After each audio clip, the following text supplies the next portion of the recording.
The heart of high school wrestling is here in Adams County, and nobody covers it like WZBD. You guys got a heck of a view. It's time for Haggard, Hirschy, and Zelt High School Wrestling Weekly. Everybody wants to be there. It's the coolest thing in the world. 90 minutes of interviews, results, discussions, and prognostications. I'm excited. As Hall of Famer Rex Brewer and Dane Filling bring you another episode. We hope that you can join us here Live from The Double Eagle Clubhouse Grille on Channel Z. I'm excited. 92.7 FM.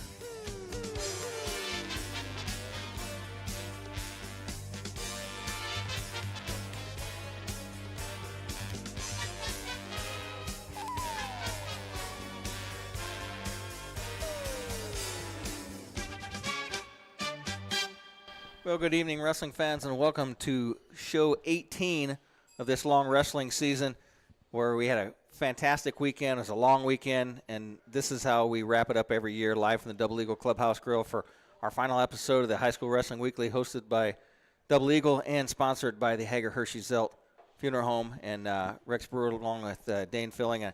We got a couple of really nice in-house guests tonight here, a couple of call-ins, but other than that, Dane, what do you think of this weekend?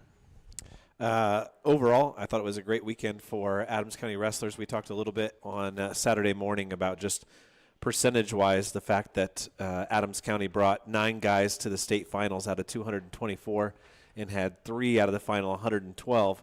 I don't care to do all of the math involved there, but we were certainly overrepresented when it comes to population in the state of Indiana, and obviously really, really promising to have 2 of those state placers back next year, both of them Adams Central Jets. But, I don't think there's anything stopping these Adams County teams from meeting that 9 number next year and perhaps exceeding it. I tell you what, it was a great weekend of wrestling. We talked a little bit off air. There was some of the closest matches that I remember in history. Matches coming down to the last 2-3 seconds. Officials have to make split-second calls. There was more overtime matches this year than I remember in a lot of years.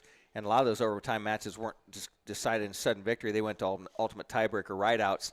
And I think the level of wrestling was just that much tighter this year. I was having my biscuits and gravy and coffee this morning with Cody LeCount, and I asked him, so did you tell your guys that overtime was the only way they were allowed to go? Or did you tell them, did you guys have some sort of team meeting where they were going over the rules of overtime and they all thought that that's the way that you had to go? But, Cody's a guy who loves to coach, and he certainly had to do a lot of it on Saturday, that's for sure. Correct. So what you got in plan for us tonight? Well, first we're going to talk to Coach Landis here from Adams Central about specifically his 2 medal winners. We're also going to be joined here very briefly by Jackson Bradley and Casey Bradley on the phone. And we'll talk more about the Adams Central season and next season and the off season with Coach Landis after that.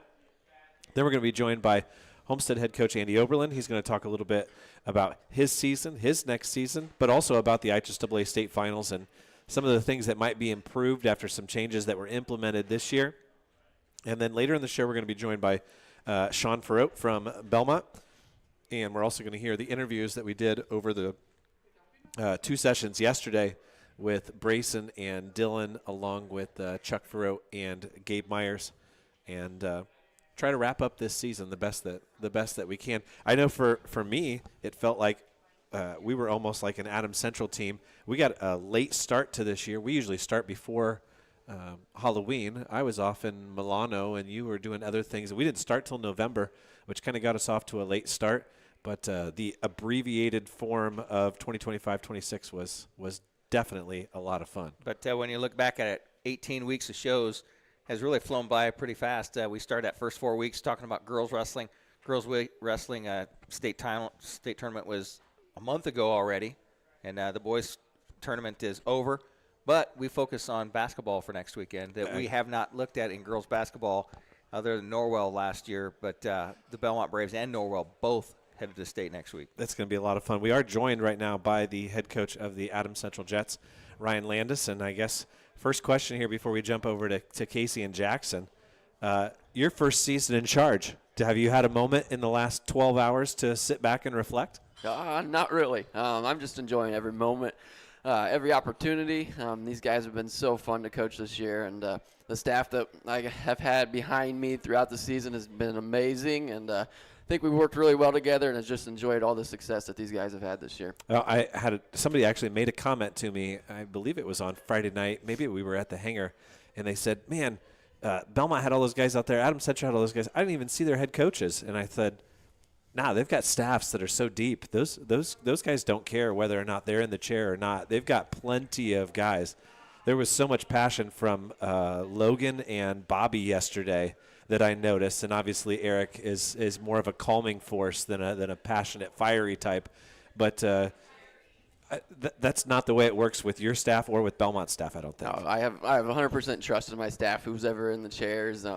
Logan's that guy who's in the practice room, and he's wrestling with these kids like almost every day, and he brings it something different when he's wrestling with the guys and feeling the guys and seeing what they're good at and what they struggle with. So he does bring a different presence on the chair that we really appreciate. So with that, let's take a quick moment here to talk to the Bradleys. Oh, we're going to do this? Yeah, we're going to jump in right away with them. I got him all Then we'll dialed talk up to here. Ryan after that.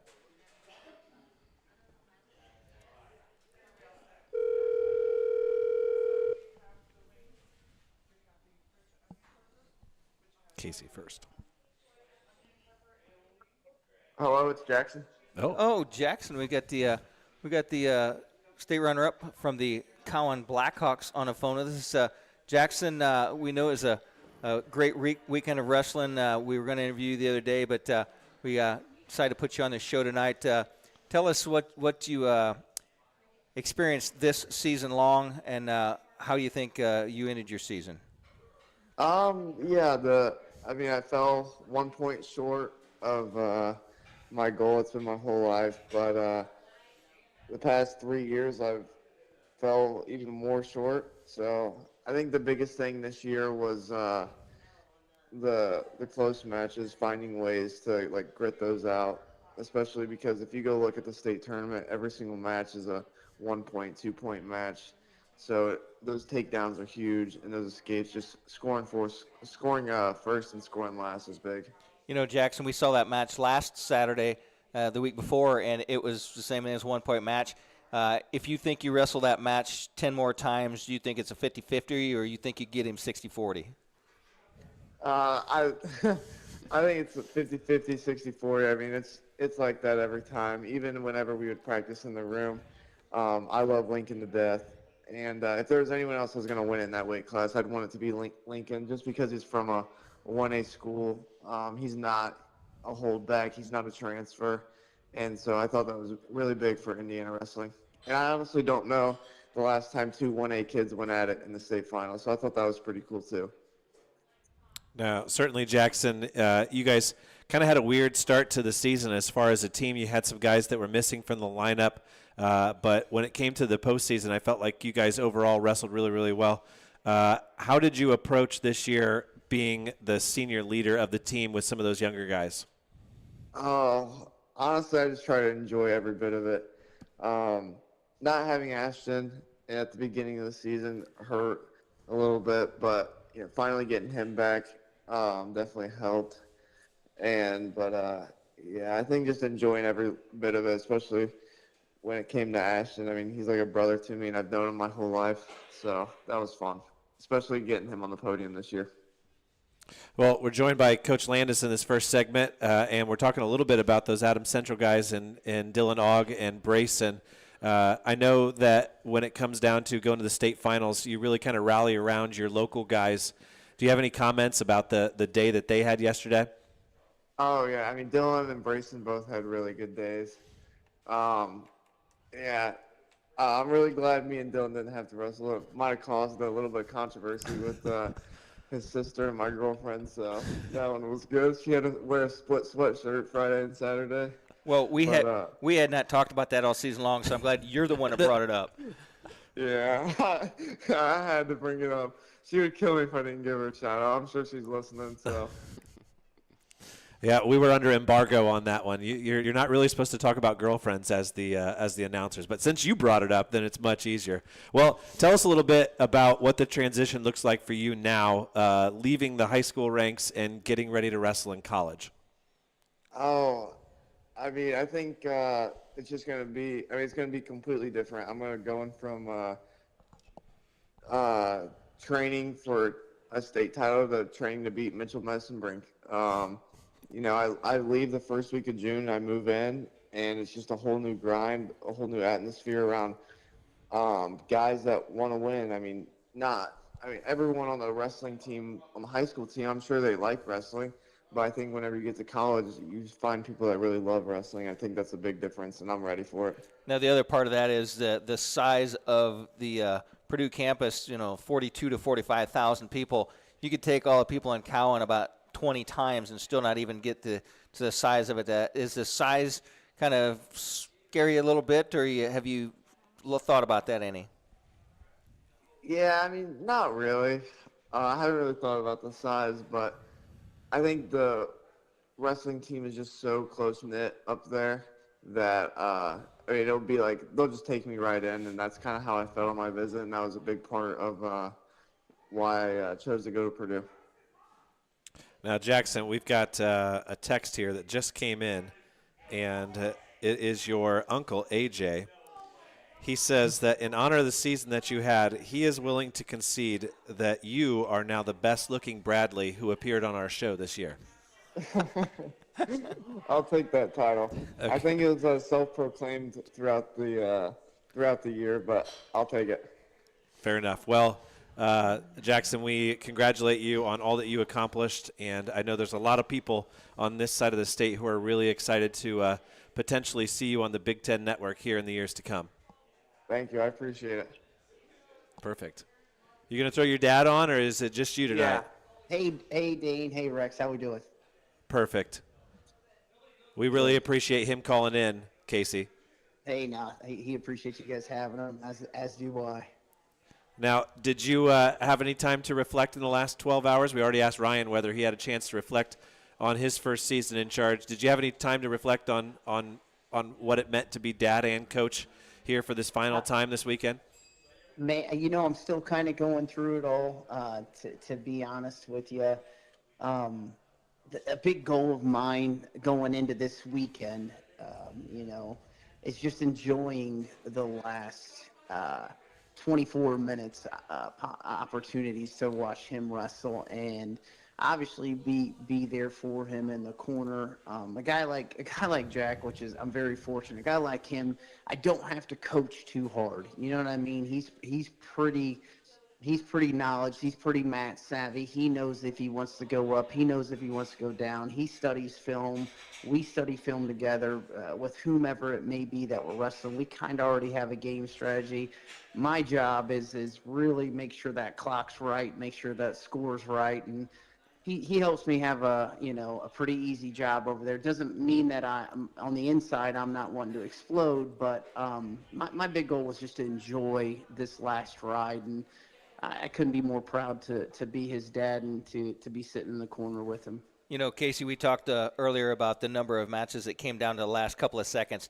His match was one of those, the last couple of seconds, and those guys that hang on to the end and then get that last blast, get those points. There was a lot of those this weekend, and there's a lot of guys that were ahead at the end and then did not end up being champions. And it's one of those seasons that you looked at the clock and you look back, and it's like, do you go to argue and you think, nope, that's just a good call? Yeah. I mean, we were on the Saturday morning versus Lavin. We were on the end of the last second takedown, right amount for 30 seconds. Jack put himself in a really good position to score there. And I thought that we did a good job at the end of the second period and the entire third period of pushing the pace. I thought that maybe we might have got a stall call that might have tied it up early in the second. Halfway in the second, I'm still fishing for one. And then I'm yelling, hey, a little urgency here. We gotta get to a leg. And he did a couple times and still didn't really get that stall call to tie the match. And then we get to a leg and get to kind of that waterfall position, and it's one of those things where we turn towards the head instead of towards the leg, and I'm sure Jack definitely would love to have that position back that we've worked, and we turn to the leg. We're kind of in a better position to score. Unfortunately, we turn to the head, which is more of a 50-50 position. He comes out of it, we're facing, and now we're trying to run down a leg with, 3 or 4 seconds. And, like Jack said, kudos to Lincoln Carter. He wrestled a great match. Nothing want to take away from him. And I agree 100% with Jack. If there's one guy that's going to win that state title, it's another 1A school that's doing things the right way. And good for Coach Pebble and good for Lincoln. And I hope those guys see each other again in college, and they're both doing good and great things.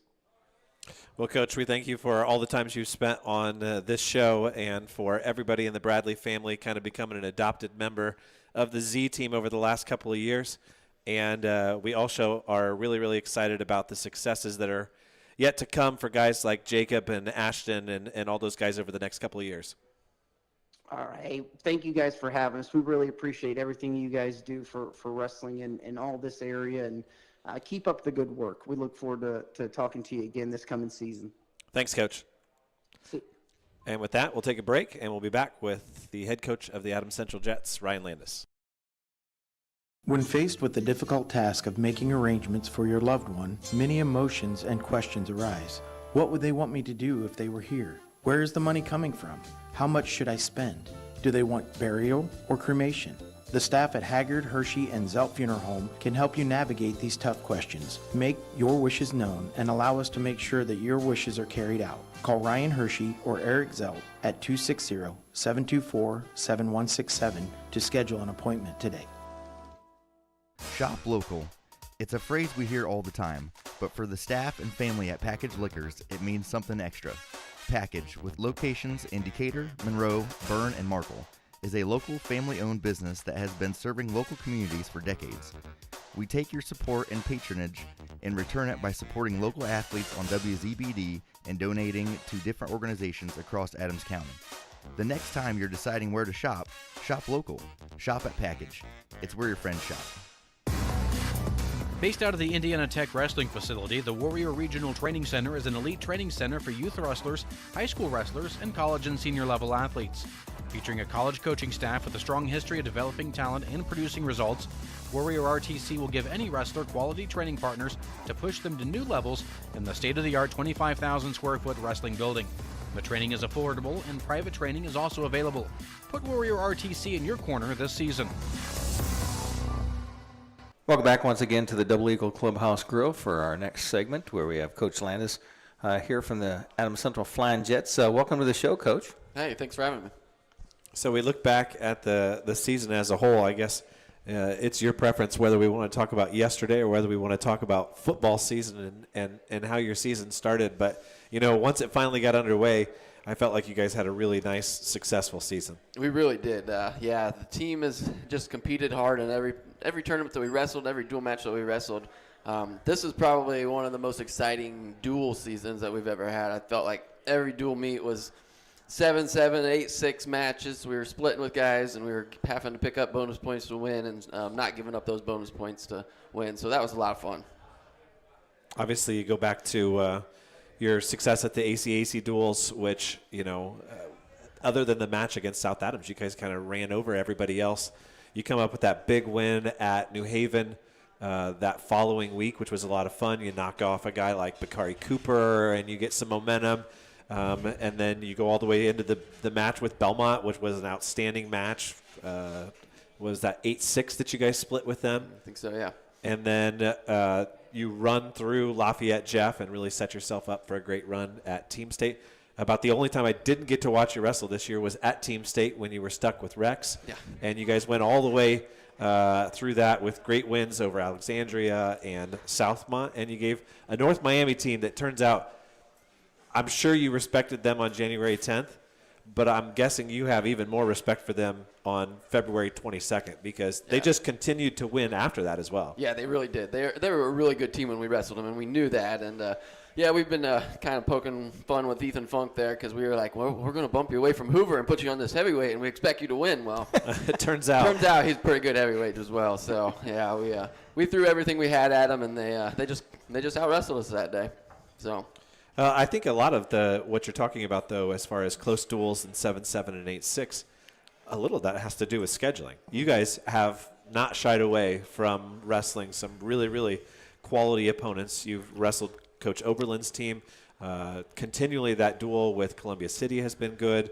The Delta match, I think, would be much better if you wrestled it on a different day and not directly after Team State, but it's still been a good duel. Mm-hmm. And then, obviously, we went to the 2 Super 10s to watch you guys this year, Lafayette Jeff and New Haven, and you picked up some good wins over the years against teams there. What changes might potentially be coming in the future? Do you think you're going to keep it the same for next year? We're definitely looking at a couple different changes. Our staff has been talking too.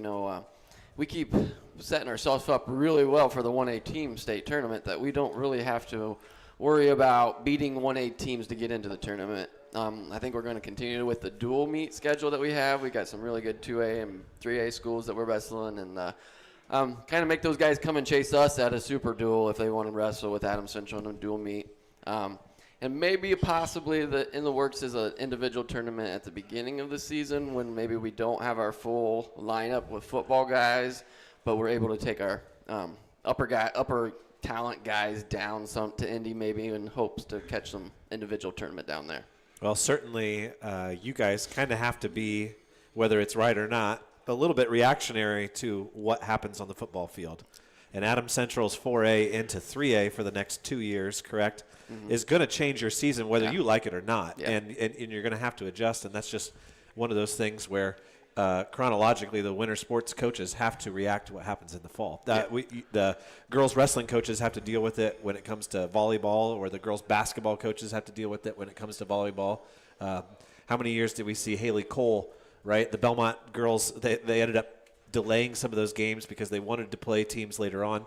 And for you guys with football, some of your studs this year, obviously Dylan and Brayson didn't play football this year, correct?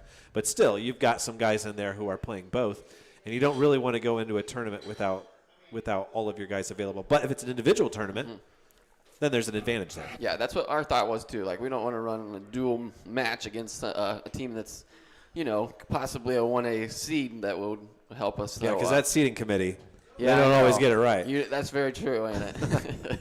No, but yeah, I think it'd be fun to test our individuals into a bigger individual tournament. We don't really have a whole lot of individual stuff on our schedule until we get into the January conference and sectional tournaments. So, and then on the flip side too, I think your guys who do come over from football, if you do schedule something in November around Thanksgiving, those guys don't necessarily need a full complement of matches. What they need is practice time once football gets over. Mm-hmm. And so if they miss out on one tournament, you don't need every guy in your lineup to use all 18 points over the course of the year, especially if they're playing a tough fall sport and they make a deep postseason run. Yeah, correct. Yeah, we really have been trying to. We've done that last few years, is kind of wean those guys that we've had depth in a couple spots where we can get 3 matches for those football kids in a super duel and throw 2 more kids out to pick those up and kind of adjust the lineup and kind of ease them into it, because there's a lot of wrestling that we do in December, and there's not a whole lot of practice time or days off through December. Ryan, you had a few seniors in your lineup right now, but you don't lose a lot out of your lineup. Who are some of those young kids in junior high that are going to be freshmen coming in next year you think that are going to help build this squad? Well, we got a really nice 8th grade class in middle school right now. I think we got like 10 to 12 of them. A lot of kids who are first-year wrestlers but athletic 8th graders. And then we have a couple kids who have really been going through the circuit of the ISWA stuff with Clay Beer and Max Myers coming up to kind of help with those lightweights. And so we're definitely excited to get in some new guys, and we will definitely miss our seniors because those seniors have been nothing but awesome this year for us, and we really learned to lean on those in the dual matches. You're talking about Clay Beer and Max Myers. It reminds me, probably ought to allow you to speak a little bit about what it meant to add Eric to your staff this year. Coach Myers has been awesome. He's a guy that I've known all my life. We've grown up together, went to Adams Central together, coached with each other already. He's just been a huge asset to the program. Kind of like a lot changes in 5 years. I was the assistant at AC for 5 years, and there's a lot of stuff that changed that I can bounce ideas off of him as the head coach, and he's been a very, very valuable asset for sure. Well, we'll take a break now. When we come back, we'll talk a little bit more about Dylan and Brayson specifically, and we're going to play back for our listeners after this set of ads. Then we'll just jump right into it. We'll play the interview, and then we'll come back after that. Locally owned and operated by Shane Reynolds and family, DDD and Repair. Located just outside of Monroe, DDD Maintenance and Repair also offers sand and glass blasting for all of your surface restoration projects. Whether you're looking to get your truck or diesel engine to run like new, or your metal restoration project to look like new, we have a blast renewing the past. Give Shane and the guys a call at 223-5442.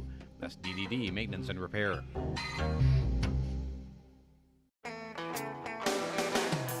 Renowned around the Midwest for his skills and his creative abilities, Nate Bowers and the team at Bowers Paint Studio in Decatur work with a wide range of clients, from collision repair to custom paint jobs for classic cars and motorcycles. Located on Monroe Street on the west side of Decatur, Bowers is your place for body work too, whether it's getting your ride back on the road or finally getting that classic car, the paint job you've always wanted. Stop by or give Nate a call to put the best in the business to work for you. Hello, I am Ben Leakty, native of Adams County, and just like me, First Bank of Bern takes pride in calling Adams County home. I enjoy helping individuals like you realize their dream of owning a home. With our local expertise, personalized decision-making, and unwavering support, First Bank of Bern is committing to making your mortgage loan journey easy. So if you're in search of a home loan, trust your hometown bank, the First Bank of Bern. First Bank of Bern, member FDIC, equal opportunity lender. And now we're joined in the interview loft by the two Adams Central Bagabas. Congratulations on your placements here, gentlemen. What did you take away from this weekend? Got a lot of grit, and they're going to wrestle tough, so we got to be prepared and ready to roll. And there's some levels to it, too, like top level guys, and then there's some that are good and they're here, but not that level yet. You know, both you guys placing as juniors. What's the summer hold for you to key up for your senior season now? We'll be, just like last year, we'll be grinding, working all summer, working our butts off, and we'll come back here better, stronger, quicker. Yeah, a lot of wrestling and lifting. So, Brayson, you got need some extra hands picking corn for you to help out? Yeah, probably. Well, I spent a lot of time sitting there with him and his dad and his grandpa by the back of the pickup truck out in Scart's parking lot, because that's my summertime chore. And I tell you what, that's where you learn all the inside stuff. You learn where they're going to go wrestle in the summer and what they're going to do. And Dylan, you started at 57, went down to 50. Do you see you guys kind of staying in that same weight range, or do you think you're going to put on some weight and some muscle this summer and change weight classes? I'll focus on getting more strength and getting bigger, putting on some muscle for sure. I'm long, and I gain weight pretty quick. I might stay here. I'm not sure yet. It just depends on how big I get. You know, Josh and I talked to Dylan, and we said that the young man you wrestled in your placement round, you guys were built almost identical to each other, and it really made it a close match, and you guys wrestled pretty much the same style. Yeah, kind of. I mean, we both have always matched our levels, matched our style, but I don't know. I think we wrestled pretty similar. Thinking back in the history, I don't know the last time Adams Central has had two top 5 finishers. You guys have done a great job, and people back home have been proud following you along. What's some goals next year? You don't have to set maybe a target, but what are some things that you want to accomplish next year? And it could be as simple as, I want to make a trip back here. I want to place again. You don't have to say placement, but what are some things you want to grow? You already said physically, but mentally, wrestling-wise, what are some things that you need to see over this off-season? I would definitely like to come back and be under the lights next year. It's always a good feeling climbing the ladder. Going up and getting better from where you start is just always a good feeling, so that's my goal, just to do better than the year before. I'd say probably the same thing. Get back here and try to be under the lights, be cool experience, and just keep climbing the podium. You guys have grown into phenomenal wrestlers, and now you guys get to maybe enjoy some food. Is that an option, or you guys celebrate a little bit? Yeah. What's the celebration? What's the go-to that brought a smile to your face? I'm big into the milkshakes. I always go to the milkshakes. That's been my biggest craving throughout the whole season. That's where I went after my match. Go get a milkshake. But yeah, lunches will not be as miserable. Eating our chicken breast all the time, that's not fun. So yeah, that'll be nice. Just done cutting weight, can actually feel good. Yeah. Brayson, is there something that you're looking forward to? Just ice cream. Just ice cream. Yeah. Been craving it for a while, and just sounds really good. So you guys, as juniors, you got another year coming back.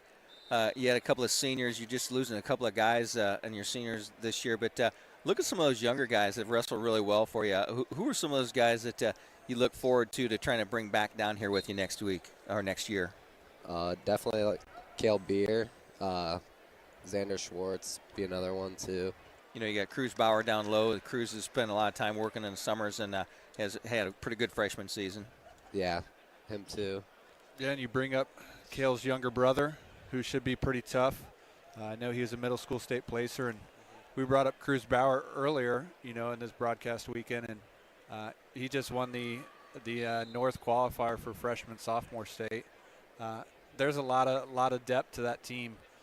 You guys could bring back. We were talking to Hunter Bates, a former AC grad, and he said a number that I don't know if they've ever done it or it's been a while. He said, I'd like to see 6 guys back here plus for AC, and I sat back and thought about it, and I'm like, it's very possible.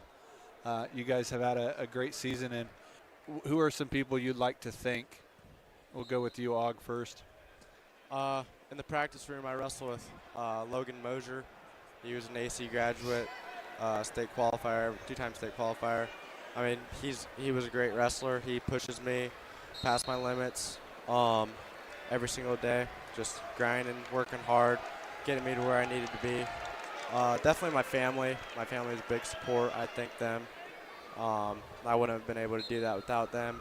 And most importantly, God. I mean, he's always there, always looking to him. So, yeah, those are the key people. I mean, coaches, family, God, those are people that keep you going. And Brayson, what are some things and people you want to thank or kind of give a shout-out to? Definitely my family. They've always been there to support me and give me the opportunities to get better at the sport, and coaches, and definitely God is number one.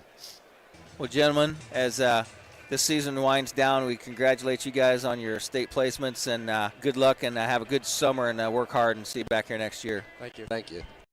That interview was taken during the after the kind of in between the semifinal consolation finals and the finals, but those men lived up to their goals, because I walked out in the hallway and I did see both of them with milkshakes because we were right outside the Shake Shack was right there.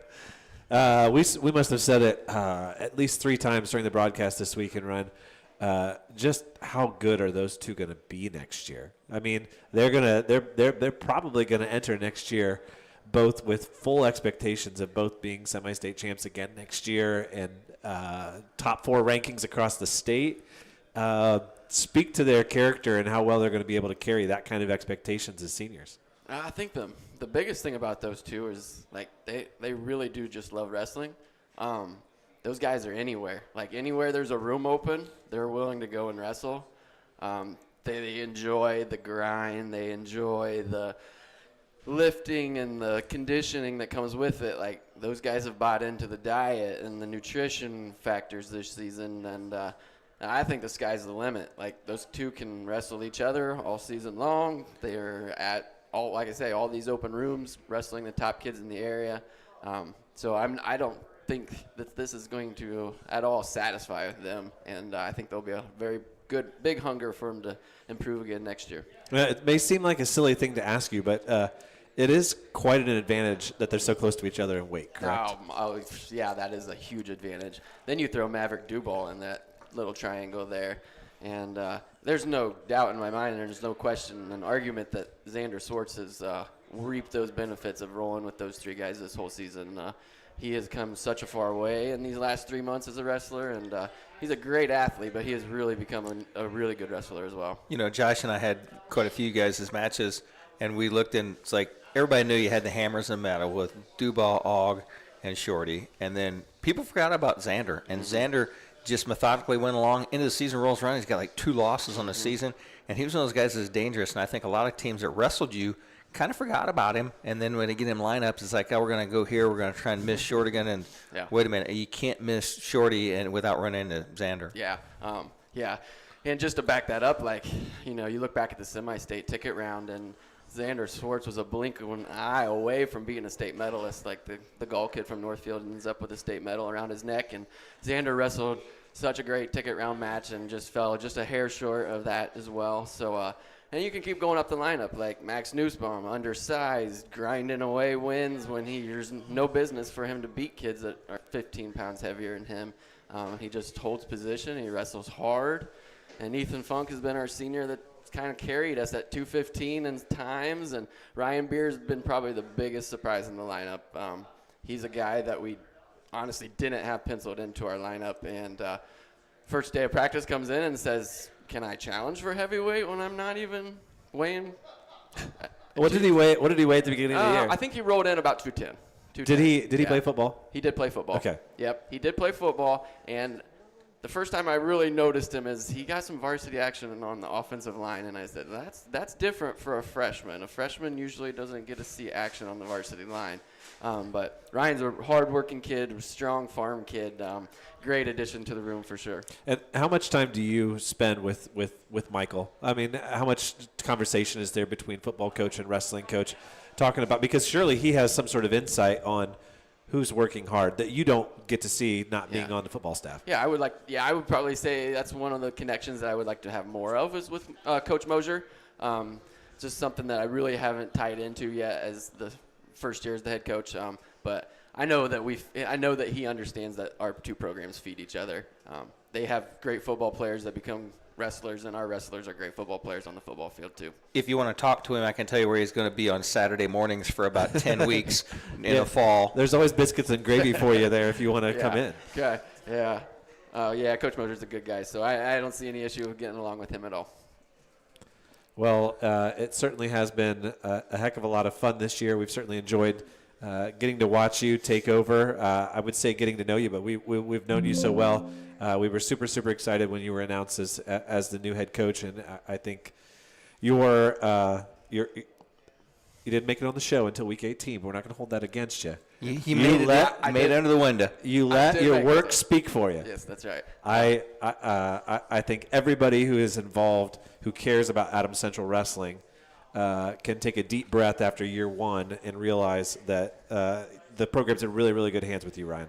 Well, I appreciate that a lot. AC Wrestling has, just a solid foundation, and it's been a staple around here for years. And we're just trying to add bricks to that foundation and keep building for the future and just keep having fun. Like, this has been such a blast, and I've enjoyed it. And I think the guys have enjoyed it, and so it's been a really fun ride. Now, you've got you were talking about your middle school team. I know you've got a couple of weeks left in the season. When is the ACAC tournament for the middle school? So that will be it's a middle of the week. I don't know if it's a Tuesday or a Thursday. Okay. 2 weeks from now. So. And then your AC middle school invite is next Saturday. Okay. Next Saturday. So if you're out there and you're listening and you're wanting to check out some of these guys that we're talking about, I know Rex and I have really enjoyed getting to watch a little bit more middle school wrestling over the last couple of years. And all of these guys, my daughter was a manager and my other daughter's a manager now. A lot of these guys that we're watching now, I watched as sixth graders, seventh graders. If you're a wrestling fan out there and you enjoy going to the ACAC tournament for high school, going to sectional and watching some of those dual meets, you got to come out for the middle school meets because they're just as entertaining. And honestly, go in there, buy a pop and a popcorn, sit for an hour, and go home, and you will have supported those teams, and you will have entertained yourself. Coach, you're not the first AC coach here this season. We had Mike Grumo on, former AC coach. And just to let you know, that was the most attended show of the season. There was about 45 of his buddies in here just to jeer him on. And he's one of those guys. Was your coach when you were wrestling? Wasn't he? Was you your coach when you were wrestling? It was Humble. Was Humble? You had Humble? I had Coach White was my coach for 2 years, and then Coach Denny Swartz. Okay, so Grumo would have been right before you. Oh, yeah, Mike. Everyone knows Mike if you're involved with AC Wrestling, though. So with that, let's send it for a round of commercials, and we'll be back with more right after this on WZBD. You hear it all the time. Do you have the right insurance coverage? But are you really taking that question seriously? Josh Book may be stationed in his home office in Noble County, but he's ready to serve you if you're listening to this broadcast, no matter what county you're in, and help you get the best insurance for your farm, business, or home. A proud insurance agent with Farm Bureau Insurance, Josh is ready to have a conversation with you about the rates you're paying and the coverage you're getting. Give him a call and have that important conversation with an experienced Farm Bureau agent today. Find out more at infarmbureau.com. When faced with the difficult task of making arrangements for your loved one, many emotions and questions arise. What would they want me to do if they were here? Where is the money coming from? How much should I spend? Do they want burial or cremation? The staff at Haggard, Hirschy, and Zelt Funeral Home can help you navigate these tough questions. Make your wishes known and allow us to make sure that your wishes are carried out. Call Ryan Hirschy or Eric Zelt at 260-724-7167 to schedule an appointment today. Shop local. It's a phrase we hear all the time, but for the staff and family at Package Liquors, it means something extra. Package, with locations in Decatur, Monroe, Berne, and Marple, is a local family-owned business that has been serving local communities for decades. We take your support and patronage and return it by supporting local athletes on WZBD and donating to different organizations across Adams County. The next time you're deciding where to shop, shop local. Shop at Package. It's where your friends shop. Welcome back once again to the Double Eagle Clubhouse Grille for our next segment on the Haggard Hirschy Zelt High School Wrestling Weekly, and we're being joined by the coach of the Homestead Spartans. We're so used to call them the Fighting Oberlins that we forget it's the Homestead Spartans owner and the guy that runs the Fort Wrestling facility, as he has his Fort shirt on. And Andy, we've talked to you years and years ago before you started that, and you kind of had big wide-eyed thinking, I'm going into this, am I crazy? After how many years has it been now? This will be my 5th. Okay, after 5 seasons, do you still have that wide-eyed look, or have you gotten used to the training facility? No, I know I'm crazy now. It's been confirmed. It's been confirmed. You're crazy. Yeah, absolutely. Well, you know what? After spending this weekend down in Indianapolis, there's not a whole lot of wrestling coaches who aren't just a tad bit on that crazy side of things. It takes a special person to put yourself through an entire season of the ups and the downs for what the monetary pay is. That's for sure. I think most of us are. Yeah. I think so. Now, as you know, you've got guys that come through that facility that are not on your team, but does it give you a different feeling when you watch those kids wrestle to state finals? Yeah, it's tough, right? Semi-state's the same way. If you watch me, I don't sit in the corner of every match, and part of it's I trust my coaches, but the other part is sometimes the kid that's wrestling my Homestead kid, I've trained a lot in the offseason, and I have zero desire to sit in that corner. Oh, yeah. Yeah, that totally understand. Certainly makes sense. Well, obviously, when we talk about Homestead Wrestling this year, we're talking about Hunter Douglas and the great season that he had. Why don't you speak a little bit about the way things ended for him this weekend and how much he accomplished? Hunter was at Norwell. He came to us as a junior, but he lives in our district. They chose to go to Homestead and finish his career out there, and he really helped change the culture. Like it was, there's always finality to a senior season in your last run and at state. It was great for him to win a semi-state title and then go down there and win that first match on Friday. He was a little off on Saturday, but like you never have a perfect day of wrestling. Sometimes you have a perfect day, but it's not always that, right? And that was a tough weight class, like super tough weight class. He had a great season. He's a great kid. Told him I loved him, proud of him. I mean, all those things, and he really helped change the culture of Homestead. So you listen to like the after match interview with Reynolds from Brownsburg. He said, "I've been sick as a dog all week. You cannot pick when you're going to be healthy and when you're not going to be healthy." Yeah, and if you never know when you're going to be on, right? Like you think you had a perfect week of practice. I know back in my day, some weeks I had the worst weeks of practice, but I wrestled the best. Yeah. And certainly, so much of what happens on that final day at the state finals is about who just is on it that day. We talked to Xavier Palacios after he was all said and done yesterday about Colin McMahon. And, it seemed like Palacios kind of had his number the last couple of years. I know that McMahon had picked up some wins over him, but McMahon charges all the way and gets third and knocks off Kyle Harden. And the first thing Xavier said was, yeah, he had a great day. Like, I wasn't beating him on that day. anytime, and sometimes that's just the way that it works when it comes to the state finals. Now, we brought you in today specifically, well, because we like you, first off. Thank you. And we certainly respect the season that Hunter Douglas had, but even though you're crazy. That's right. Well, we're just as crazy, to be real honest with you. We wanted to talk a little bit about the way things went down this weekend when it came to the facility and some new regulations and those types of things. And I don't even know where we want to start, but it's long been a logistical nightmare. You think about, like, I may end up at the swim state finals this weekend. The way that event is even run is more organized and sensical than what the IHSAA state finals is for boys wrestling. And you've got this giant arena that's used to hosting NCAA tournaments when it comes to basketball and the Pacers and the NBA finals and all of those types of things. But there's just something about having, how many schools were there? I think there were 90 plus this weekend, 224 wrestlers, 200 coaches, and then the 10 to 15,000 people who are coming in and out throughout the time. It's not an easy thing to host, but it seemed like the IHSAA made some choices this year that just didn't make sense as far as the competition. And I know you've written a lot about it online, but I think the number one thing that I took about it was, or took away from it was, after reading it, the only reason that we're all there is because of those 224 kids. And it seemed like their level of respect from the IHSAA and from the facility was a little bit lacking. I don't know where you want to start, but. Yeah, I mean, as a coach and someone that owns a facility and someone that's been coaching for a long time, the one thing I've learned is kids first, right? It's about them. It's about their experience, what they put into it. We had our day.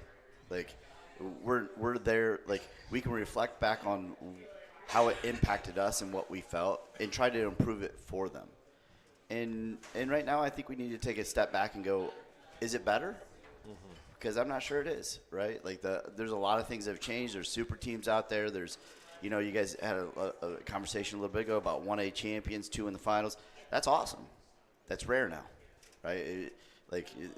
Back in my day, Belmont won state, right? I wrestled Tim Myers 6 times. You guys were incredible, and you don't see that as much. And I think that's part of what's going on with the system, right? And so really it's just, I think we need to go back and reflect, like, it's really about the kids. And that needs to be the thing that we put out front first. And with COVID and all those other restrictions, they made some decisions. They didn't want the bags down in the tunnel, right? I got that. I understood it. But you don't know. You ever seen Rex trip over something? Nope. It happens all the time. I've walked through there with guys laying all over the place getting redressed. There was nothing wrong with that. No. Nothing wrong with it at all. Yeah, kids need a space down there. And I'm not sure what it was. They said fire hazard. Whatever the choice was, that was a choice they made. But the issue was, one of the issues was, we had to ride a freight elevator up, and it was a 20-minute round trip, right? And they didn't want you down in that area at all unless you were in the hole, right? And even if you were walking around, like, kids would be getting off the mat and they'd be upset. Like, they just lost state. Correct. Right? Yes. Like, it's a huge moment, right? It's the same reason that they don't let Greg Rakestraw talk to the losers on Saturday night, right? You wouldn't do that. Yeah, and they're shooing him out. Hey, you got to go. Like, let the kid collect himself, right? And so there's just a lot of those little moments. And part of the problem is, and nothing against the employees that work at Gainbridge, but they weren't wrestlers, right? Like, it wasn't even like they got the context of what was going on, right? Like, the moment that it was. Like, so I just think sometimes they need to, have customer service, right? Yeah. Like, and treat the athletes a little bit better. And I think it's a venue thing. Like, they probably have a lot of different events, a lot of different people that go through there, and it's just, it's churning, right? Like, the same people working that are the same people who worked the JoJo Siwa concert I went to 10 years ago. It's a little bit different crowd, as far as I'm concerned. Although they did serve beer at the JoJo Siwa concert. So now, for years, they took that auxiliary gym where they weighed everybody in at, and they left that as you guys' camp area almost. And it's like you let those guys warm up out there. Sean told Dane that some of those guys in that first round were not warmed up. They didn't have nowhere to warm up. So that gym was still there, but here's part of the problem. It's 2 strips of mat, just on the side of the wall, and there's a door right there. That door opens and closes, and it's cold. Like it wasn't. There's no TV in there for the kids to watch what's going on. There's no TV in there for the coaches to watch what's going on. There was no TV down there for like. I talked about. I had a bunch of kids out on the mat wrestling that I coached in the off season. I love those kids, right? All I could do was look at USA Bracketing and see what the score was and keep refreshing. And as a coach, I need to be there for Hunter. I need to be there for my wrestler. I want to support them, but I really want to watch that. And there was just no opportunity to do that anymore. So I guess we can't create the answers here, but I guess your message is it needs to be looked at, seriously looked at about how it's done and how can it be improved. Because what happened this weekend, per the people that also comment on your thing, it was not liked. People need it changed. Yeah, no, there's over like 800 shares right now, and I think over 300,000 views, and just multiple comments everywhere, and just different people talking about their experience. And a lot of it, unfortunately, isn't positive. So obviously it needs to be changed, but somewhere someone got the memo that the wrestlers aren't allowed. Like they had a section that they're allowed in, they're not allowed over there, even if they had a ticket or something. And there was some confusion there probably, like lost in translation, whatever it was. But like you had to find ways to get your kids into the actual event to where they could talk to their parents. And no way, shape, or form were they going down there and talking to them at the seats, because if they were dressed as a wrestler and had a lanyard. Correct. You almost have to go in disguise. Yeah. Not only did you need a ticket, but you also needed a disguise so that you didn't look like you were a wrestler. People were stopped at every entrance, and you had to show their tickets to get past there. So I have one little bit where my kids didn't wrestle till 6. We weighed in. We're like, we want to go back to the hotel. Had to find a way to get out to get to the hotel. We came back. I bought a couple tickets. I'm like, look, I'm not going to mess around here. I just want my kids to walk through. I scanned it, and then I said something about them wrestling, and the guy goes, whoa, they're wrestling? They can't come in here. I go, what do you mean? You scanned the ticket that I just paid for them to come in. He goes, they can't come in. They're a wrestler. I said, they're going in. Like, try to stop me, but I grabbed my kid, and I pushed him through, and I just kept walking. That's why Rex and I wear suits and ties, because otherwise we just look like a couple of schmucks walking around the arena, and they wouldn't think anything of us. There's some Belmont people didn't recognize me the other day and said, you got a suit on? It's like, you got to pull it out once in a while. Yeah. Well, we're ready for a break here. We'll take a break. We'll come back and talk more about this topic right after this. Based out of the Indiana Tech Wrestling Facility, the Warrior Regional Training Center is an elite training center for youth wrestlers, high school wrestlers, and college and senior level athletes.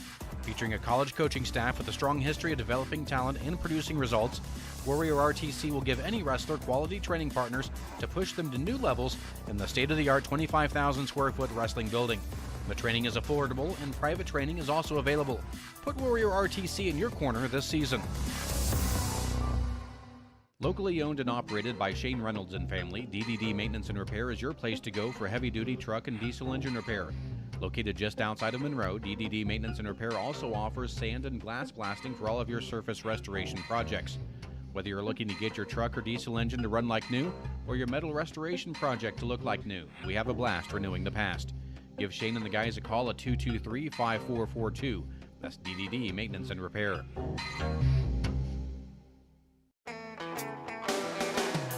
Renowned around the Midwest for his skills and his creative abilities, Nate Bowers and the team at Bowers Paint Studio in Decatur work with a wide range of clients, from collision repair to custom paint jobs for classic cars and motorcycles.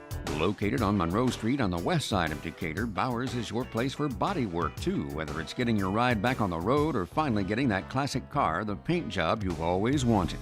Stop by or give Nate a call to put the best in the business to work for you. Welcome back once again to the Double Eagle Clubhouse Grille. And tonight, special wings around. They have their burger special going this week. And first thing I do on Monday night is I pull up the Double Eagle Clubhouse Grille Facebook page and see what the burger of the week is and decide how many times this week I'm going to have that burger special. I know. I think next Sunday I'm going to go hungry. I'm not going to know what to do. You can still come here and eat. I know. Okay. So many of our sponsors were at the state finals this weekend. Nate Bowers was there. Jason Cree was there, I think. I saw Josh Book. just a lot of support. And I know a ton of people were listening. Well, somebody was listening because our YouTube count, Rex, was through the roof. I don't know. 7,200. I don't know if there was 7,200. That's some double, sort of double our greatest hit ever. There was some sort of prison in North Korea that was making people listen to us, making people click just to drive up our numbers. I don't think they're geolocated on YouTube. Well, maybe we could find out. I think that's what happens when you're forced to either pay money to listen to it or turn on a radio and listen to it. There used to be a time when you could watch the state finals for free. There used to be a time when it was on TV. And I had no idea, and I feel like I have a pretty good handle on the way things work. I didn't realize that even girls basketball isn't broadcast for free anymore. You got to pay $20 to watch Belmont play next week. Wow. So, in that frame of mind, I'm sure that the IHSAA does make a lot of decisions based on money and income and the bottom line. But a lot of what we're talking about is stuff that's positive to the bottom line in making it a better event for people to want to come and watch. And this lame system of you, the coach, buying 5 extra tickets for your wrestlers for seats that they're going to use 10% of the time kind of makes the lower arena feel empty. Yes. Simply because you paid money. Granted, on their bottom line, it doesn't matter, but I don't know. It's just an odd set of circumstances. Well, I can guarantee you that the girls were not separated at state finals because when we were at Corteva, you walked out in the hallway. Every person, girls in their wrestling uniform, they were walking. They had free reign of the whole building. Now, it's not as tall. There was not that 5th level. You could segregate kids up, but they had free run of everywhere. There was nobody checking what section you're supposed to. I think we interviewed 5 state champions after they were done. They won. They got the wall chart and their medal, and between a contact with their parent or a contact with their coach, they made their way right up to us and did an interview. And they enjoyed their state finals. Where I think some people this past weekend may not have enjoyed the state finals as much as they could have. Which sucks, right? That's an experience that'll live with them for the rest of their life. So it's hopefully some changes happen. And one of the biggest changes logistically that has happened in the last couple of years is the switch from the 4 mats and a line to the diamond that we have now. And obviously it's pretty obvious the reason that they did that was because they draw that movable section of the bleachers out and bring more people closer to the arena and the action. But what it ends up costing everybody is, and you could even see it, I don't know if you noticed this yesterday, they used a really old photo from on one of the banners. And in the background of that banner, you can see the wrought iron divider and the bleachers stacked up in the background. The big black curtain. It was one of the Avon boys that was in the picture. But anyways, that used to be where guys stood. That's where the coaches stood. Yep. They knew that they were not allowed to be inside the area, but everybody stood there and waited. And everybody backed up in the back halls. And now they've brought more people closer to the action, but they've taken away a lot of the space where some of the logistical stuff happens. So keep the diamond, put the wrestlers there. Yeah. You put them right in that section. That'd be perfect. You right? could rope that entire section off. Yep. And every wrestler could go straight from the floor. Yep. Up, and you could even make it that when they leave that section, they have to go down a different way. Sure. It would be they all have wrestler passes. Yep. They could go straight to the staircases and show it. They could go to one of the other elevators. They could get the freight elevator to stop on the main concourse. Yep. And it would be just as easy. Yep. So to me, like I was thinking about this, the question is, does Gamebridge want us there? Yeah. That's really the question. So that as someone that owns business, does stuff, so first of all, do you want us there? Okay, you do. Then let's have a conversation how it can be better, because we should be paying them money, right? Like they're hosting an event, we pay them for the money, or we pay them money for the event. All right, let's start there, and then how can we improve the experience for everyone? Well, we can definitely understand that it is the biggest arena for us to be in. We found that out during the year that we had to move it to Evansville. There are not a lot of places that can handle that event. If you took it all to Corteva, it's too small for the boys' state finals. It could have handled it this weekend. That didn't look that full to me. So a bunch of tickets were purchased.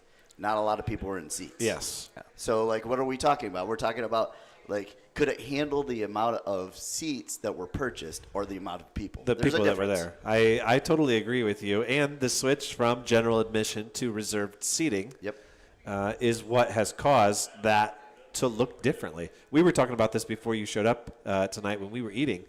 You know, you go back 10 or 15 years, there was not an empty seat. I know my parents have gone to a couple of finals. If you didn't go eat early, you know, leave after the 152s or the 171s, get your food, and then get in line, you were not going to sit in the lower bowl. You were going to have to sit up top. And then there's also people who like to sit up top overlooking. They'd take that section.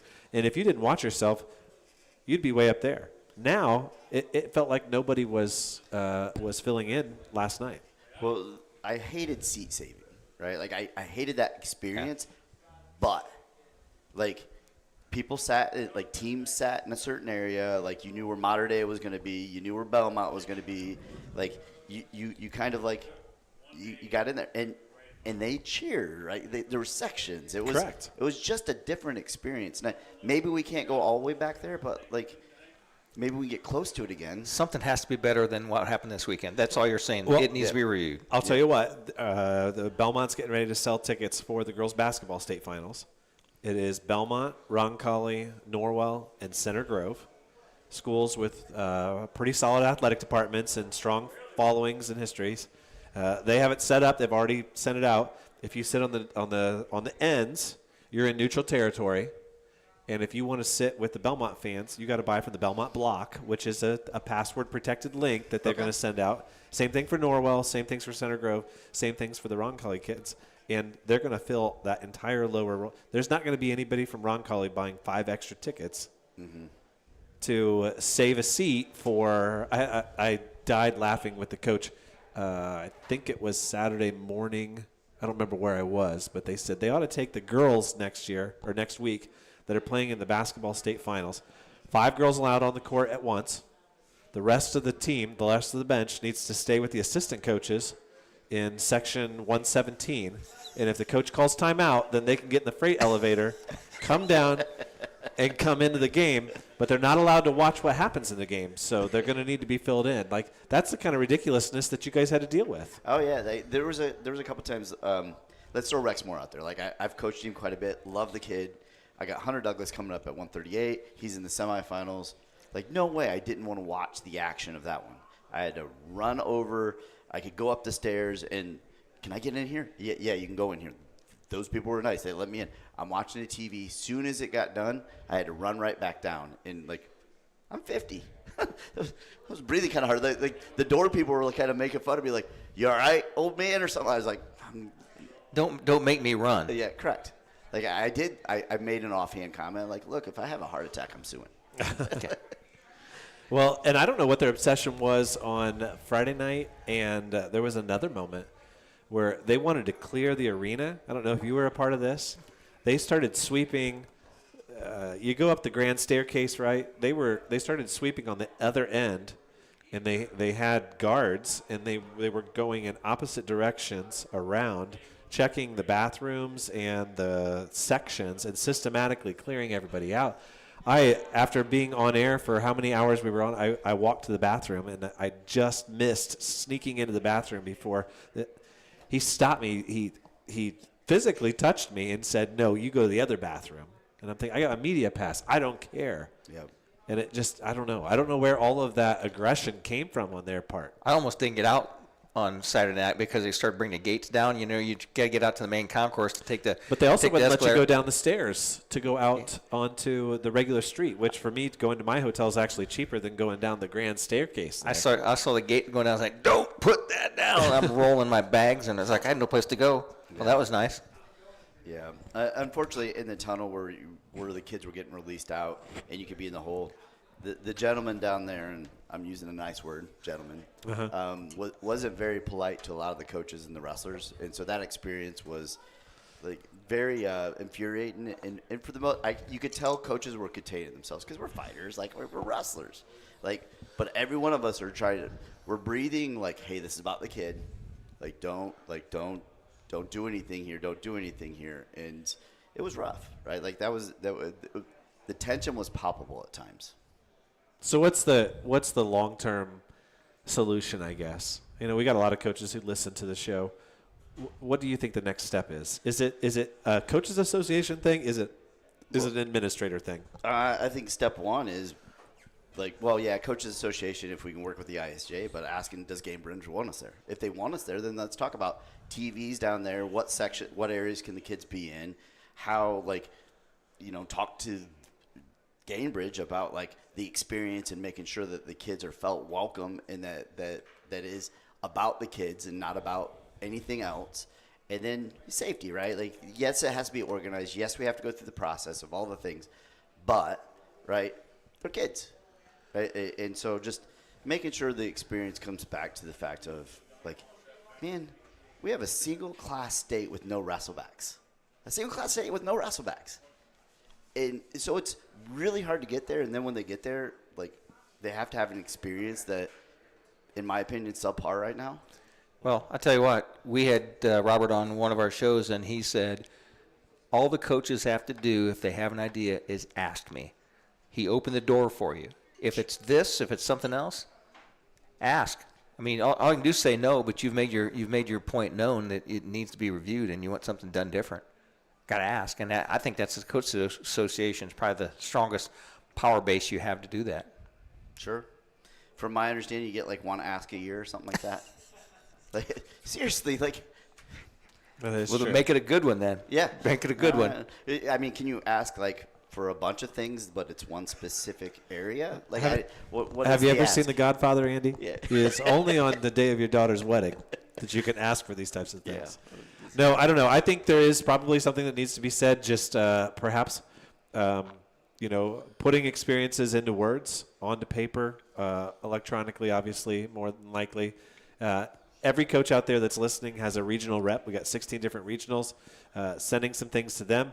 All of those regional reps know that they need to forward things on to the leadership of the Coaches Association. And I do think if we want to talk about proper channels, that is probably the proper channel to go. But I do think also if you're out there listening and you're a coach and you had a bad experience, you really should talk to your athletic director, who should also be speaking to your administrator, because we've heard plenty of times from the IHSAA that it's the administrators who make the decisions, and the IHSAA is just there to execute those decisions. Sure. And so, when you're talking to your administrator, your school superintendent, your Paul Voigts, those types of people, those are really the guys who exert a lot of pressure on the IHSAA brass. And I think that's one of those things where you probably do need to go through proper channels and express, if you did have a negative experience, what that looked like, and probably some sort of suggestion. I think the best suggestion that I've heard, and you brought it up again tonight, is you simply need to find a section that's accessible on the floor. You're talking about 112 boys at the most. Many of them have coaches who are off coaching someone else. You only need one little section on the floor that's roped off. Put your caution tape up. Make sure that everybody knows at the beginning of the event, hey, this is for wrestlers only. Wrestlers, don't cross into the other area. You're going to get yelled at. You're going to get everybody in trouble. But this is here so that you have access, a one-way traffic out of the arena to sit, to be able to watch, to be able to watch your brother, your teammate, your wrestling partner in the off season. It could be as simple as that. The logistical problem of using the freight elevator and going all the way up to the top just doesn't make sense. Well, how many tournaments have you ever been to where they do just the opposite, where they shut the bottom half of the floor off and say wrestlers and coaches only, fans to the top, and the fans cannot go down. Wrestlers can go both ways, but you give that easy access to the floor where those kids need to be, so they're not really working hard to have to I get find back it there. hard to think that there's anybody that goes down to that tournament and asks or looks at the where their seat is and then considers the fact, oh, I don't know. Because of where this seat is, I may just end up not going, right? Yep. I don't believe that that's true. One of the things I want to say, though, is the kids did a wonderful job, right? Some of them maybe their first experience, they don't know what to expect, but the kids, they're there, they're locked in. They're there for this. They're there to wrestle, right? And so a lot of the things that were going on, was more the coaches with experience or that have been around who were like, this is off, right? And so the kids, they did what they needed to do. Well, we want to make sure that you had this opportunity to voice your opinions. I don't know if the administrators of the IHSAA spend a lot of time on Facebook reading Facebook posts. So some may. It's going to trickle up to them. Somebody's going to say, hey, did you see? Hey, did you see? But your official path has to be something through Coaches Association. But opinions are out there. Like you said, how many views and how many reposts are there? There's a lot of opinions out there, and those opinions cannot go on deaf ears. Agreed. Yeah, I think there's lots of room for improvement, and I'm not necessarily dogging on any of the changes that they've made in the last 10 years. I think a lot of the things that they have done with the tournament have been really cool. They have helped with the experience. I love, and we talked about this on Friday in the show, I love the way Friday's set up. I know a lot of people would rather be able to go to work for a while or get a half a day of school in or whatever, but allowing people to casually show up early in the afternoon and watch the wrestling, not be rushed. I hate rushed wrestling tournaments. I know sometimes we've even differed on this. We've talked. You've talked before about your dislike of the 5-day tournaments because you like getting done early with some of those. But I really like the Friday of being able to wait for each weight to finish, being able to sort of see them with your own eyes, not having to flip through on your bracket. Oh, they're at 44 here, but they're at 26 here. Those types of things. I think everybody gets their due. It's great for the broadcast because we're able to go on commercial and all those types of things. But it also allows for the Friday night, when it comes to traffic outside downtown, people going out, people spending money, all of those things. Like those are all positive changes that have been made to add to the weekend. And you do have to, just like when we were in Evansville, we talked about this, you have to entice people and convince them that it's going to be a worthwhile experience and worth your time. There are a lot of people from Allen County and Adams County that didn't go to Evansville because they said, I ain't going all the way down there for that. Like, it's not enough fun. Yeah. Some of these changes that they've made have added to the fun when you're a fan. Yeah, I like how Friday night's set up now. I like having the two parts. It's the Friday setup. It's not Friday night anymore. Sure. Because Yeah, it's you're right, early. you're right. Because it gives you Friday night as a wrestling community to mingle and talk to people that, a lot of these schools go head-to-head, and there's some competitiveness, but there's a lot of schools that are very close together, and it's like if two schools or a lot of fan base will go out and hang out with each other, it gives you a lot more time to do that on Friday night. Yeah, I'll just say, though, I had two kids that were in the 150 and below, so we weighed in at 2. We don't wrestle till 6. I do a lot of wrestling mindset and what kids need. They need to get away. Yeah. Right? Like, they don't need to be watching other people wrestle. Like, it was a challenge to go to our hotel. It was a challenge to come back in. Like, those are the things, like, if you're not a wrestler, you don't understand that. So at least be willing to care, and I don't want to say care. Like, I think they care. At least ask the right questions of the people that are in the know. They need to be cognizant of people's needs. We had some fans. One of my friends texted me and said they left and they wouldn't let them back in. They're listening to us on the from the hotel on YouTube. You can't leave the venue once you go in the first time. That's another thing. Like, when we're leaving, everyone's like, "You can't come back in. You can't come back in." We're like, "We haven't even used our tickets." Like, we're gonna come back in with the tickets, and then we had the issue coming back in. We're like, "You're a wrestler. You can't come in here. We got a ticket." Like, it was just silly. Sell some fake mustaches and some the glasses with the big glasses mustache. You get Sapo. Oh, shoot. Well, it's time for a break, and we'll be right back after this. Hello, I am Ben Leakty, native of Adams County. And just like me, First Bank of Bern takes pride in calling Adams County home. I enjoy helping individuals like you realize their dream of owning a home. With our local expertise, personalized decision-making, and unwavering support, First Bank of Bern is committing to making your mortgage loan journey easy. So if you're in search of a home loan, trust your hometown bank, the First Bank of Bern. First Bank of Bern, member FDIC, equal opportunity lender.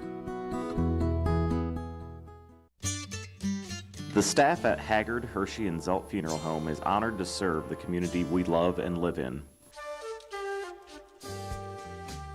Locally owned and operated by Ryan Hirschy and Eric Zelt, We understand that each family we serve and each life lived tells a unique story. Our goal is to offer comfort, care, and dignity to all who entrust their loved ones to our care.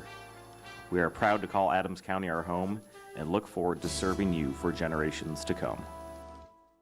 Hello, this is Joel from your local hometown Package Liquors. Package Liquors provides the best selection of domestic, import, and craft beers in Zeeland. With locations in Decatur, Monroe, Bern, and Markle, you're always just a short drive away from picking up the perfect last-minute gift or just the right six-pack to watch the game with friends. You're never a stranger when you walk through the doors, and our smiling staff never has a problem giving you a recommendation when you're not sure what it is you need. Stop in at one of our 4 locations and see what hometown service looks like. Package Liquors, it's where your friends shop. Welcome back once again to the Double Eagle Clubhouse Grille for our final segment here. Coach Oberlin's still with us, and we're still talking about things. But other than that, Coach, I know that a lot of the stuff that happened outside of wrestling, what happened on the mat, I think could be one of the greatest wrestling tournaments I've seen in a long time as far as competitive, close matches, some of the caliber wrestlers. You see those guys like the Clinton Shepherds who we think may not come back next year. He's going to go someplace. The level of those kids, you see a kid that you've seen all season long that's really hammering people, and all of a sudden comes in, he gets teched in a minute 20. Yeah, it's crazy. Like I even said that. Like how, like just the levels, right? Tommy Gibbs is a stud. like he's tough, and Shepard just pieced him up. Shepard teched him twice already before that match. It's just levels, right? Like he's an incredible wrestler. Yeah, and once again, the product on the mat was outstanding. The crowd, I thought, was outstanding. It just felt like, I don't know, there was just a weird feeling that it felt emptier than usual. I would be interested to see what the attendance was. So I was talking to Seltzer, the Cathedral's head coach, and we were in that little small gym, and we were talking about it. I was like, I'm thinking about making this post. Think I'll get in trouble? And he was just like, he was like, I don't know if I'm getting old, but like the experience seems off. He's like, the pre-A champion seems off. Like, he goes, next year I'm going to bring a small TV and I'm just going to stay in here. And like, really? Like, so something's off. But back to the wrestling, incredible wrestling. It was fun to watch. You know how many overtime matches we had, how many last-second takedowns that calls. I thought all in all, as an official, I thought most of the refereeing was spot on. There were some guys that had to make some tough calls. It's hard being a referee, making a tough call in the last 2 seconds. Then you got coaches complaining.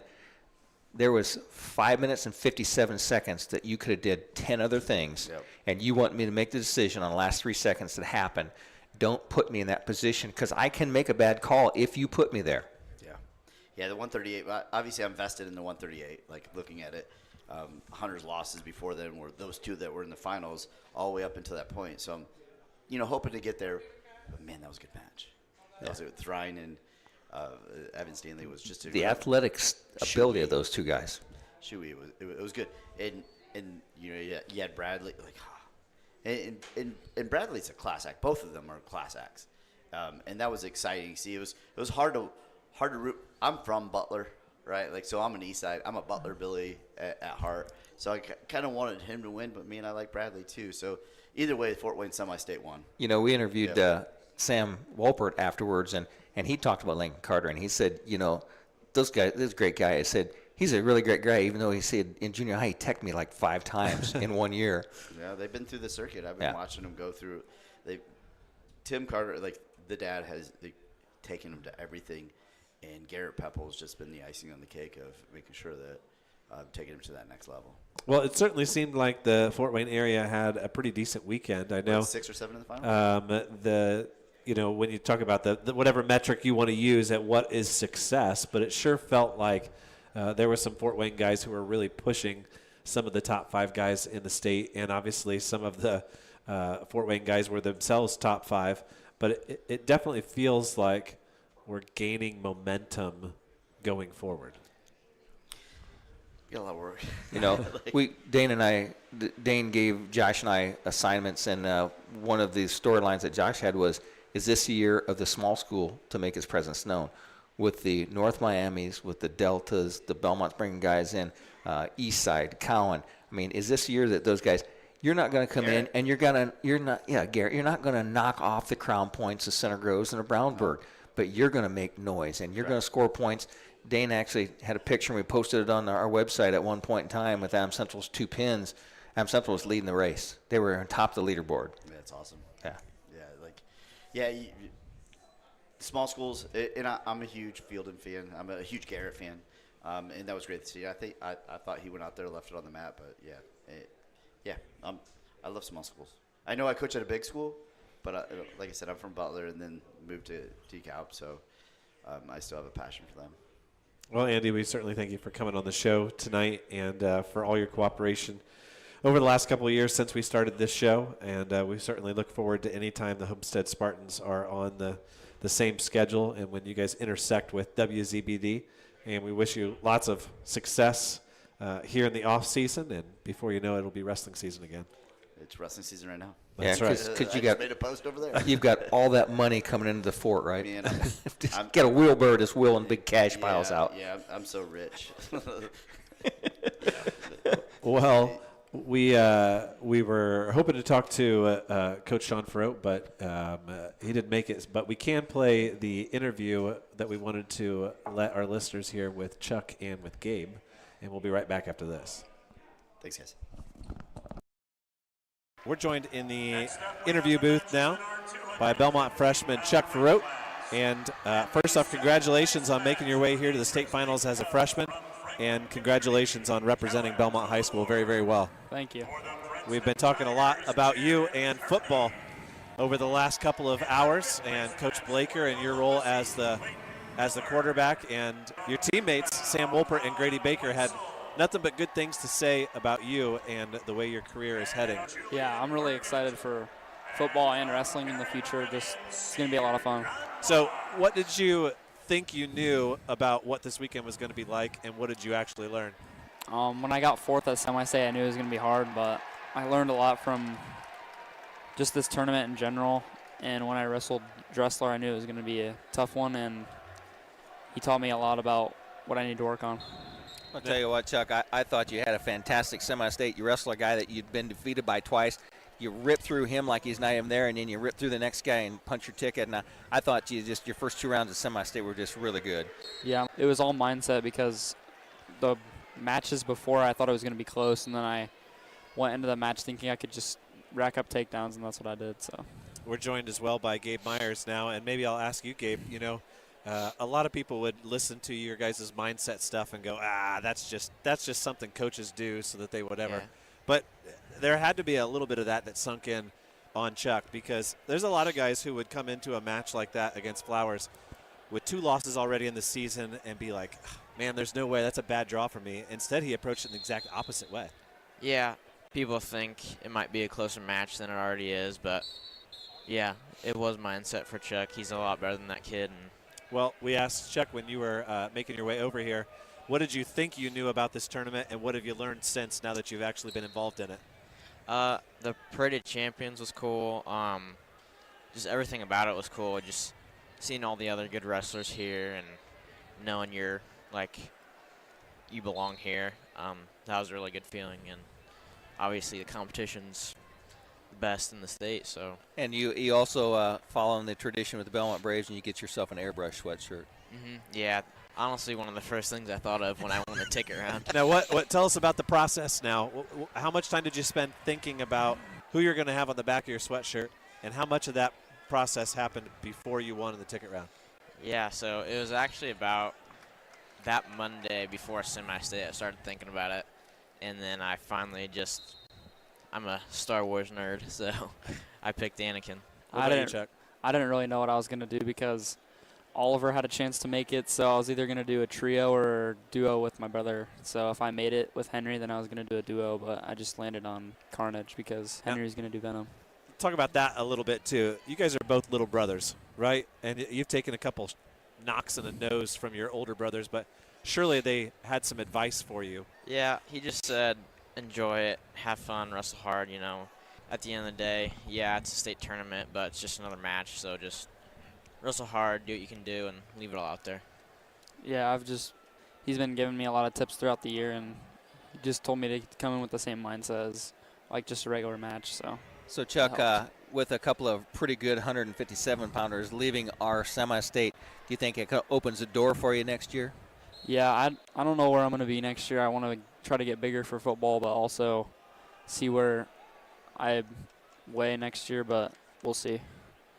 You know, with Lincoln Carter and Jackson Bradley both graduating, those are some pretty good guys coming out of our semi-state. Yeah. Along with Maverick Duball, who is also graduating. Yeah. Getting ready for the end of the 215s here and getting excited for the 285s. Now, you guys have been coming to this tournament for a long, long time. I'm sure you're still sitting there tonight as fans. Yeah. Licking your chops, ready for some of these matches. Which one are you looking forward to the most? Ooh, I don't know. Obviously, Jackson and Lincoln, that'll be a good one. That was a good one last week as well. So, yeah, maybe that one. You know, Chuck, you've seen Bradley, you've wrestled Bradley.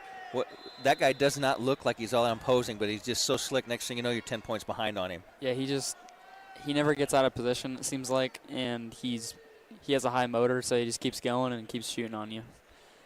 Another question that we asked the seniors when they were up here, and Grady and Sam, is now that you guys have both been through this, what kind of advice do you have for Ben Mills, for Austin Manley, for Ollie, for those guys who didn't make it this year but certainly are going to be knocking on the door next year? Yeah, I would just say, like, when it comes to semi-state, try not to get too nervous. Just wrestle your match. Don't make it a bigger deal than it is. Yeah, and they're all good wrestlers, so they know what to do.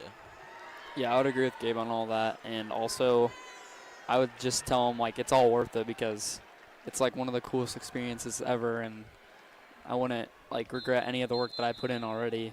And I want them to keep working hard. So, yeah. Well, before we let you go, any last shout-outs? Anybody you want to thank? And as we round out the weekend here for Belmont Wrestling? Just my family, my coaches, everyone that helped me this year. It was a fun year. The seniors, Xavier, Grady, Sam, they were great leaders this year, and it was a really fun team. I'm going to shout out Henry. He definitely deserved a place this year. He was good enough, but it was just a tough draw and tough match to have on Friday night. But he helped me get a lot better this year, so I just wanted to shout out Henry. So you think those senior guys, they're guys that you can really kind of lip off to and give some hard time because they're going to be easy on you, aren't they, those three guys? Yeah. I don't know about that, but yeah. Those guys are pretty stern. I think Sam's a great leader, and Grady and Palacios definitely can put the hard hand on you if they need to. Yeah. Yeah.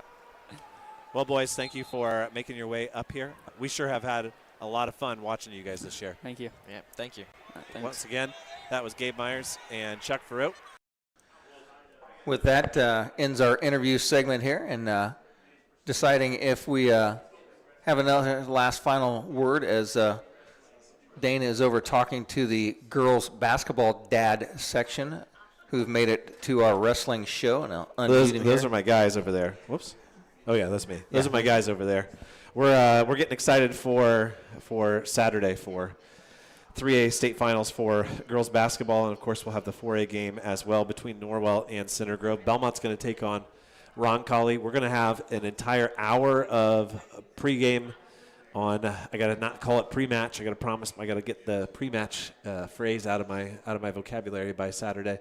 But we're going to have the entire Z team there. We're going to have lots and lots of coverage. Lots of photos. And, Rex, I don't know if you've checked it out yet. Don't do it now because we're on the air. But we also have some video highlights from Saturday. Yeah, that's all. The video highlights provided by and then somebody there. Yeah, so we're working on that as well. So that was kind of a cool thing that we were able to do. Well, Dane, 18 weeks has went by. The Double Eagle has been our host for most of those. We've been offsite a couple of times, but no better place to be than Double Eagle Clubhouse Grille. We've got our few select fans that come out here every Sunday to support us and support the things that the Double Eagle does to help us. And we like to appreciate all the fans, all the people that are our sponsors that help bring this show to you. And otherwise, it's just you and I and Josh that help bring as much wrestling to this area and this community as we can. Well, as long as, as Margie Tebow's out there wanting to listen and, I think of Mary Freet's mom, who spent most of the season at home this year. I would always get a text from Mary on match days. Hey, are you on YouTube today or are you on 92.7? Because she'd have to get her mom set up for it. For the dads whose wrestlers have graduated and they got other things to do, but they know they can listen. It makes it worth it more than anything. As long as there's somebody out there listening, we're going to continue to do it. And we've got big things on the horizon for next season. We've already talked about a couple of new events that we may take on, and possibly new, other. Well, we got a new team. Yeah. We got a new team to cover next year. As Belmont's going to pick up girls wrestling next year. It's already been approved by school board. It's in the works. That we've got 2 middle school girls who are competing right now. The Belmont middle school team wrestles again this week. If you want to check them out, just go to North Adams' website and find the schedule. And we'll be following them. We'll be talking about them. We'll be talking to whoever the new coach is. I have a feeling it's going to end up being Andrea Hernandez, but I don't think that is fully set in stone. She's still in the middle of her final season as a college wrestler. I'm pretty sure she's getting married over the summer, so there's a lot of changes there. But, it's all part of it. It's not just what happens on the mat. It's all the relationships that you build throughout the season. I don't know. I think at one point my hand got tired over the weekend from just all the patting people on the back, Nux, and you shaking hands with people that you talk to throughout the season, you text, you see on the message board. And I hadn't seen Brandon Sisson all year long. I saw him for 2 minutes down on the floor when you guys were calling it. I was down there watching Chuck, and it was like we were old friends. And, we've talked to Coach Sisson how many different times. We interviewed his daughter after she medaled. And those are the kind of relationships that just make this job worthwhile. So with that. And hanging out with you. With that, we end another season of the Haggard Hirschy Zelt High School Wrestling Weekly here on WZBD.